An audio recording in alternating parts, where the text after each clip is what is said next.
और 16 सोमवार का व्रत, दोनों में एक अंतर है। पशुपतिनाथ का व्रत जब 5वां व्रत रहता है उसी दिन श्रीफल बाबा को समर्पित कर दिया जाता है। बोलो सही है? उसी दिन 5वें व्रत में। पर 16 सोमवार का जो व्रत होता है, इसका जो उद्यापन होता है वो 16 सोमवार पूरे होने के बाद 17वें सोमवार पर इसका उद्यापन का महत्व होता है। कितने सोमवार पूरे होना चाहिए? जम के बोलो जरा। 16 सोमवार पूरे होने के बाद 17वां जो सोमवार होता है, 17वां जो सोमवार है, बस उस सोमवार पर फिर इसका उद्यापन होता है।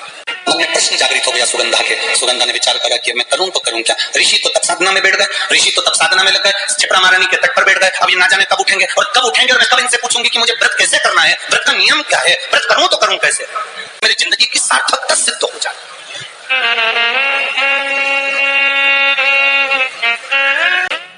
सुगंधा ने देखा कि सारे के सारे ऋषि तप साधना में बैठे हैं, अब मैं करूं तो करूं क्या। 1 वर्ष निकल गया। सुगंधा उन ऋषियों के जहां पर वो तप कर रहे थे उनके तप स्थली के सम्मुख में बुआरी काट रही है। जैसे शबरी अम्बा, माँ शबरी राम जी की प्रतीक्षा में जैसे बुआरी काटती थी, झाड़ू लगाती थी, सेज बिछाती थी, पुष्प की रंगोली डालती थी, ऐसे वो सुगंधा भी ऋषियों के जागने का इंतजार कर रही बैठी हुई है। पंडाल में भी और टीवी के सामने जो माताएं आस्था चैनल पर कथा सुन रही है, फेसबुक यूट्यूब पर जो कथा सुन रही है, उसमें भी कई माताएं, कई भाई लोग ऐसे बैठे होंगे जो मंदिर जाते हैं और मंदिर में जाने का नियम बनाते हैं और 1 महीना, 1.5 महीना, 2 महीना, 3 महीना मंदिर जाते हैं, 4 महीना मंदिर जाते हैं और मंदिर में जाने का नियम बनाने के बाद में जब उनका कार्य नहीं होता तो वो मंदिर जाना छोड़ देते हैं। भगवान सुन ही नहीं रहा।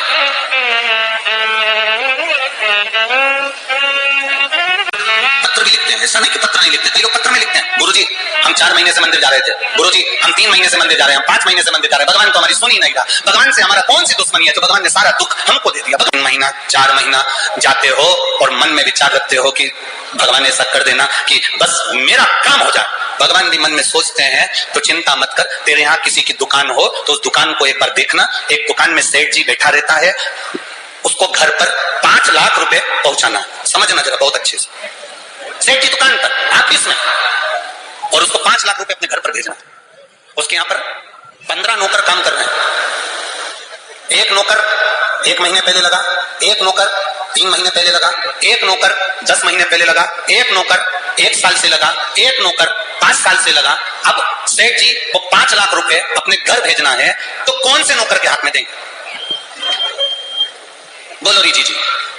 जो 1 महीने काम पर आया उस पर, जो 2 महीने काम पर आया उस पर, जो 3 महीने काम पर आया उस पर, जो 4 महीने काम पर आया उस पर नहीं। सेठ जी ने पुराने को बुलाया, इधर आओ, इधर आओ। हाँ सेठ जी, बेटा ये बैग घर पर रख के आना, हो संभाल के ले जाना, 5 लाख रुपए सावधानी से ले जाना।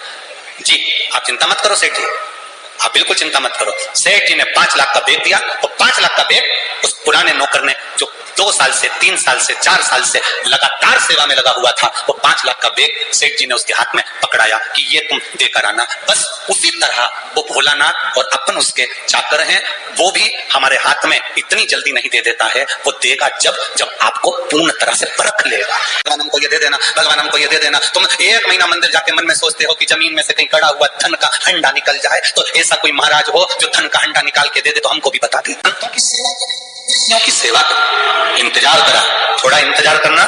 1 महीने में अगर काम ना हो, 2 महीने में काम ना हो, 3 महीने में काम ना हो, एक बार पशुपति व्रत से काम ना हो, एक बार 16 सोमवार के व्रत से काम ना हो, एक बार भगवान के जल चढ़ाने से काम ना हो, छोड़ना मती। क्योंकि जितना संबंध परमात्मा से पुराना होते चले जाता है, भगवान उतना भंडार भरते चला जाता है। नेत्र खुले, इंतजार करती रही थी, इंतजार।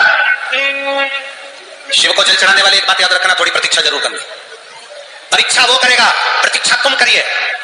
शिव को जल चढ़ाने वाला प्रतीक्षा करना, इंतजार करना। इतनी जल्दी डोलना मती कि मेरा काम नहीं हुआ तो मैं मंदिर नहीं जाऊंगी, मेरा काम नहीं हुआ तो मैं शंकर जी के मंदिर नहीं जाऊंगी। आप मंदिर के अंदर भी नहीं जा सकते तो शिवालय के सामने से, मंदिर के सामने से निकल कर जाते जाते श्री शिवाय नमस्तुभ्यम कहते भी निकल गए तो भी बाबा सुन लेता। खुले बाबा, आप मुझे बताएं मैं कौन से महीने से 16 सोमवार के व्रत प्रारंभ करूं, उसका विधान क्या विधान? कहा भगवान वर्णन करे। ऋषियों ने कहा सुनो सुगंधा, ये 16 सोमवार का व्रत कोई साधारण नहीं है। सुगंधा, संतान की प्राप्ति के लिए अगर 16 सोमवार का व्रत उठाया जाता है तो श्रावण के पहले सोमवार से उठाया जाता है। कब से उठाना चाहिए? श्रावण का पहला सोमवार। सुनो सुगंधा, यदि कोई विशेष बीमारी हो गई, बहुत रोग हो गया, तकलीफों में जिंदगी चल रही है, बहुत कष्टप्रद जीवन चल रहा है, तो बैसाख के महीने के पहले सोमवार से 16 सोमवार का व्रत उठाना चाहिए। और सुनो सुगंधा, उत्तम वर, उत्तम घर, व्यापार, व्यवसाय, नौकरी, पद, प्रतिष्ठा के लिए अगर हमें व्रत करना है तो मार्गशीर्ष मास का पहला सोमवार से इस व्रत को प्रारंभ कर देना चाहिए। मार्गशीर्ष मास का पहला जो सोमवार हो उसमें इस व्रत को प्रारंभ कर लो। और सुनो सुगंधा, ये व्रत दोपहर के तीसरा जो पहर हो प्रदोष काल, उस प्रदोष काल के समय पर आप इस शिवलिंग की पूजन अपने घर में पार्थिव बनाकर स्मरण कर कर भगवान देवादिदेव महादेव के लिए प्रसाद तैयार कर आप जिस भाव से भगवान शंकर का आटा सेक कर या चूरमा बनाकर या मलिदा बनाकर जो भी आप बना रहे हैं, उससे 3 हिस्से प्रसाद के इस 16 सोमवार के व्रत में भी होते हैं। कितने हिस्से होते हैं? 3 हिस्से। पशुपति व्रत में 16 सोमवार के व्रत में एक अंतर भारी है। पशुपति व्रत में 2 हिस्से मंदिर में रह जाते हैं, एक हिस्सा अपने साथ आता है और स्वयं को खाना पड़ता है। पर 16 सोमवार के व्रत में यह भाव है, एक हिस्सा भोलेनाथ का रहता है, दूसरा हिस्सा भक्तों के लिए, शिव भक्तों के लिए रहता है और तीसरा हिस्सा आपके लिए रहता है। यदि पूरा ना पा सकें तो दूसरे को भी आपके हिस्से का प्रसाद दे सकते हैं। कई माताएं जब 16 सोमवार का उद्यापन करती हैं, 16 जोड़े आमंत्रित करती हैं और 16 जोड़ों को घर में बुलाकर जब भोजन कराती हैं, तो वो 16 जोड़े जो भोजन करने वाले होते हैं या 16 सोमवार के उद्यापन, हम तो आपसे यहां तक कहेंगे कि 16 सोमवार का उद्यापन अगर किसी के मोहल्ले में, कॉलोनी में, घर में किसी के यहाँ हो रहा हो तो उसके यहाँ आप भोजन भंडारा खाने के लिए जाओ, चाहे मत जाओ।